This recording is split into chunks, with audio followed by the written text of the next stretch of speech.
O senhor Milton Zuanazzi, que é secretário nacional de Planejamento, Sustentabilidade e Competitividade do Ministério do Turismo.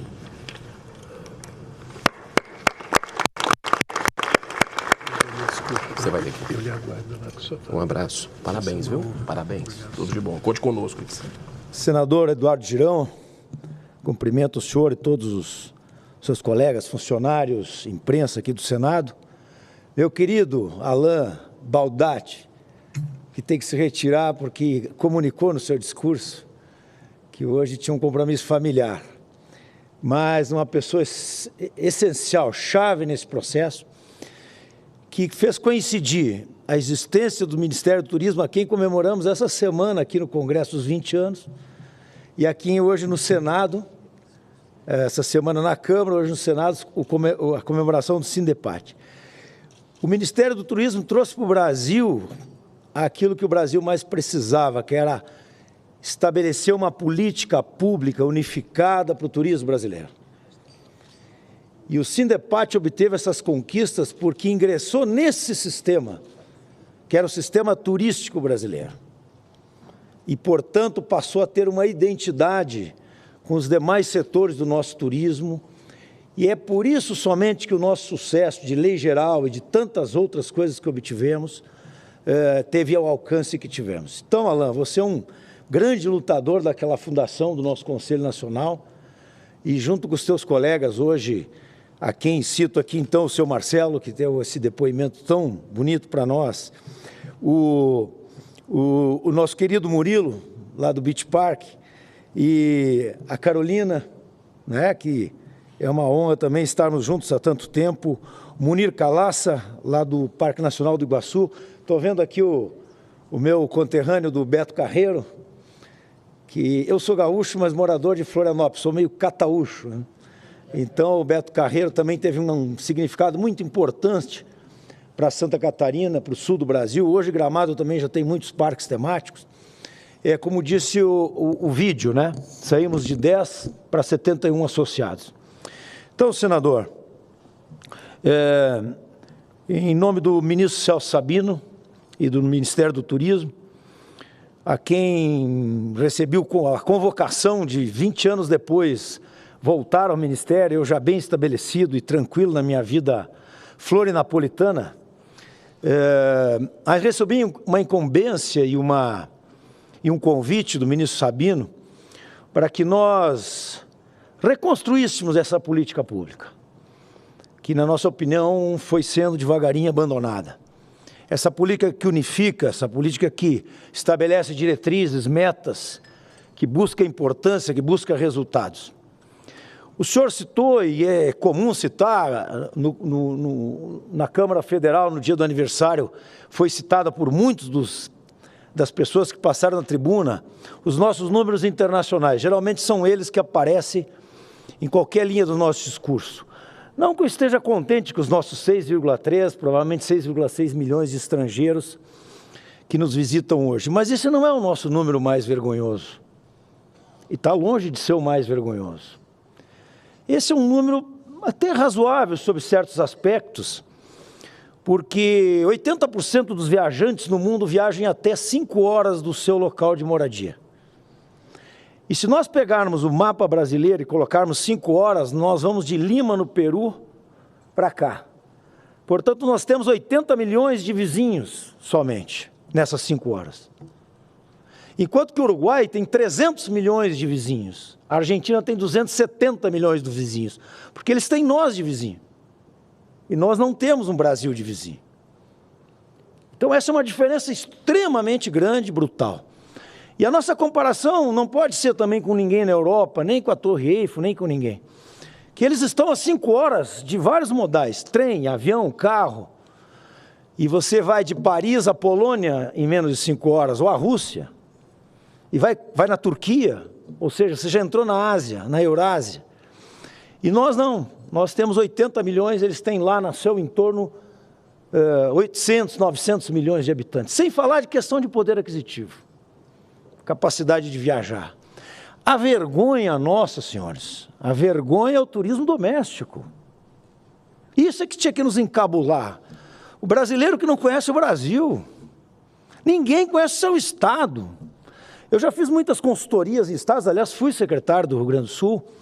Na época, lançamos um programa que se chamava Viajando pelo Rio Grande, porque nós fizemos uma pesquisa e mostrava que 80% dos gaúchos não conheciam o Rio Grande do Sul. Como é que nós queremos que os paulistas iam conhecer o Rio Grande do Sul se nem nós conhecíamos? E essa pesquisa vale para todo mundo. Podem fazer. Depois eu fiz uma pesquisa semelhante em Minas, e é estarrecedor os números de belo-horizontinos que desconhecem Ouro Preto. Nossos números de turismo doméstico são absolutamente vergonhosos. E é neles que nós temos que falar em primeiro lugar. 100 milhões de brasileiros viajando dentro do Brasil é uma vergonha. É menos que a metade da nossa população viaja no Brasil, pelo menos uma vez. E só 17% entre eles, provavelmente, a totalidade nesse plenário viaja mais de uma vez por ano no Brasil. 17%. Nós poderíamos ser muito mais viajantes frequentes dentro do país. Por um lado, porque nós não tínhamos produtos para que os brasileiros ficassem aqui. E aí entra o que eu quero falar dos parques temáticos.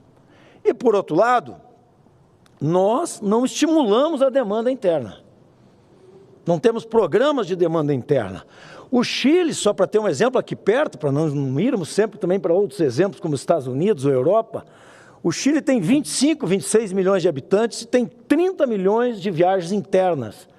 É como se nós no Brasil, amanhã, seu Marcelo, amanhã, Murilo, tivéssemos 250 milhões de brasileiros viajando no Brasil. Isso é um paraíso para os parques temáticos, que provavelmente tem a 98% dos seus clientes brasileiros. Isso é um paraíso.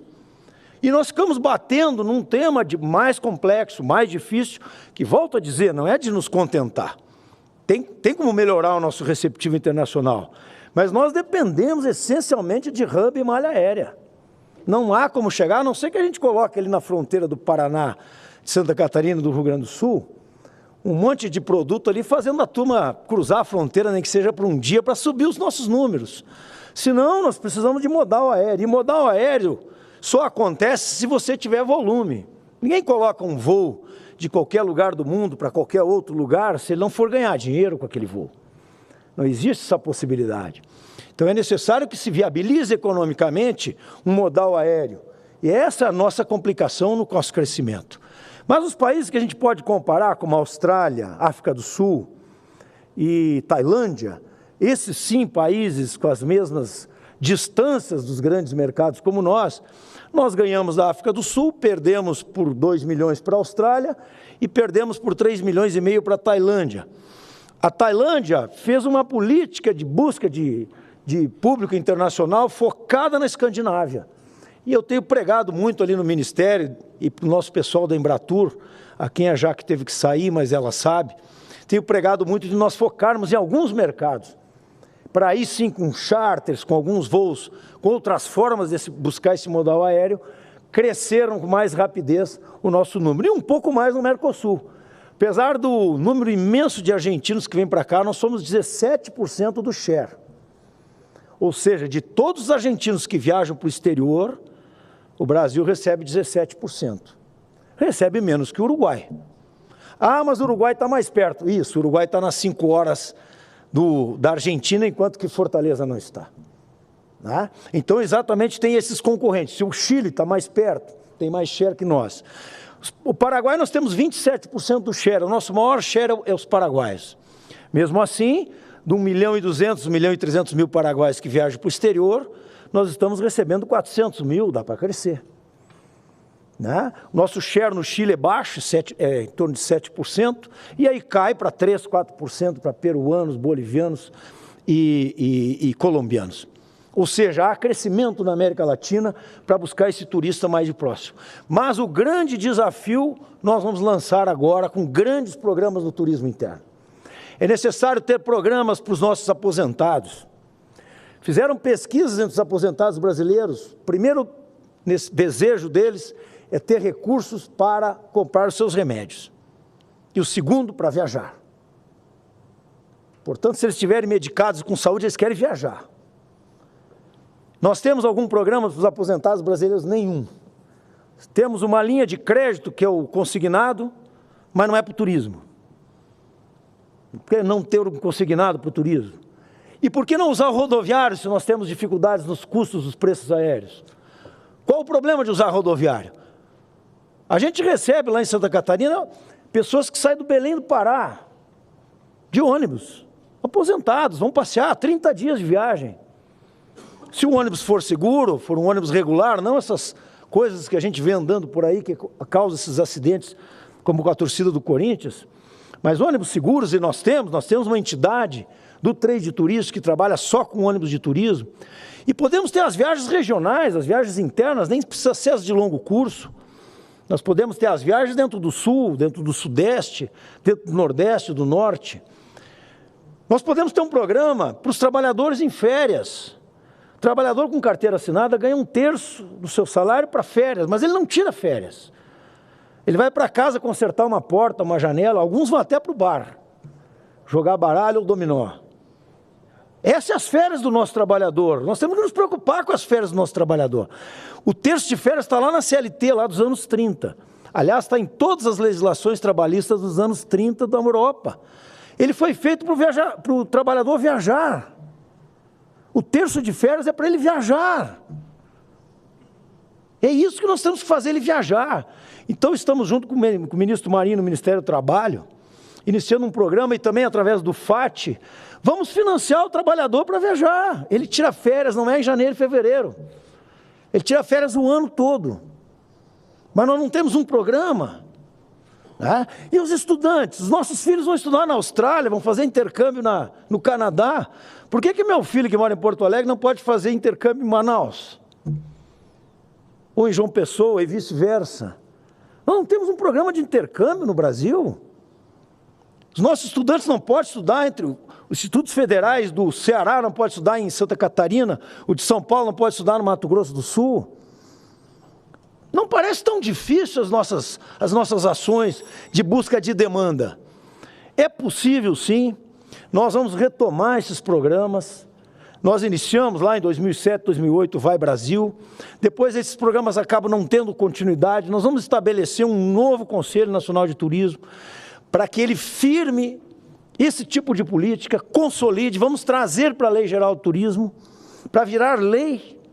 E para virar lei, para ser cumprida a lei, e nós, lá no setor de turismo, amanhã eu já não estarei mais no Ministério, estarei na minha vida privada, e a minha vida privada é toda no turismo, seja com pousada, seja com operadora, e seja com o meu programa, meu sonho, que é um programa de enoturismo que estou montando na Serra Catarinense. Lá estarei ajudando a cobrar o setor de turismo, senador Girão, a manter políticas efetivas e claras do desenvolvimento do nosso turismo doméstico, que com certeza será a grande porta que vai se abrir para o turismo internacional. Porque é assim o exemplo, e encerro, senador, é assim os exemplos que nós temos de destinos bem-sucedidos.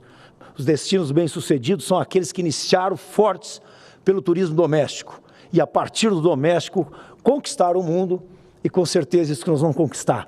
Sindepart, muito sucesso, mais 20, mais 50 anos. O Ministério do Turismo é parceiro de vocês para toda essa luta e tenho orgulho de ver o crescimento que vocês estão proporcionando aos destinos turísticos brasileiros. Orgulho mesmo, trago em nome de toda a equipe do ministro Celso Sabino. Muito obrigado.